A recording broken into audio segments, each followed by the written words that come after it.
तुमची शक्ती म्हणणं तुमच्यातलं थोडं बळ मला द्या, माझं काम मोठं काम होईल. त्याच्यामुळं हे झाडं माझी लेकरे, यांच्यावर आपली म्हणून तुम्ही प्रेम करा. आणि मी तुम्हाला गॅरंटी, तुम्हाला काय पाहिजे, एमडी गॅरेज पाहिजे, एमडी गॅरेज पाहिजे, एमडी मेडिसिन पाहिजे, एमडी मेडिसिन कुठं पाहिजे, दिल्लीला पाहिजे, जिथं पाहिजे तिथं भेटतं. इथं खरं मनापासून करा, निस्वार्थ सेवा तुम्हाला पाहिजे ते भेटतं आयुष्यात.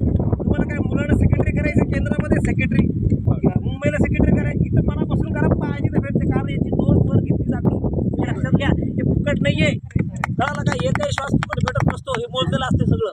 अजून राहिलंच किती आपलं आयुष्य, अजून 10-12-20 वर्ष नंतर आपलं बी सुरू होतं की नाही जायचं. जे आहे ते पटकन अप्लाय करून टाका चांगल्या कामाच्या आणि पुढच्या मार्गाला मोकळे व्हा.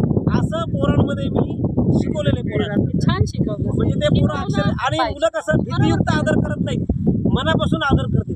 मला कुणीही नमस्कार करायचं नाही सांगत असतो, काही करत नाही. तुम्ही तुमचं काम करा, हे करा, काही संबंध नाही नमस्कार चमत्कार करायचं. खरं काम करा, आपोआप तुम्हाला जोडले जाते पोर. नुसतं आपण विनंती केली मला हे पाहिजे, लगेच मुलं आणून देतात काय पाहिजे.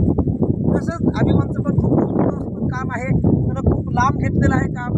लोक तेवढे लवकर जुळले जात नाहीत. लोकांना वाटतं की आम्ही जुळलो, अजून बाकीचे जुळावेत.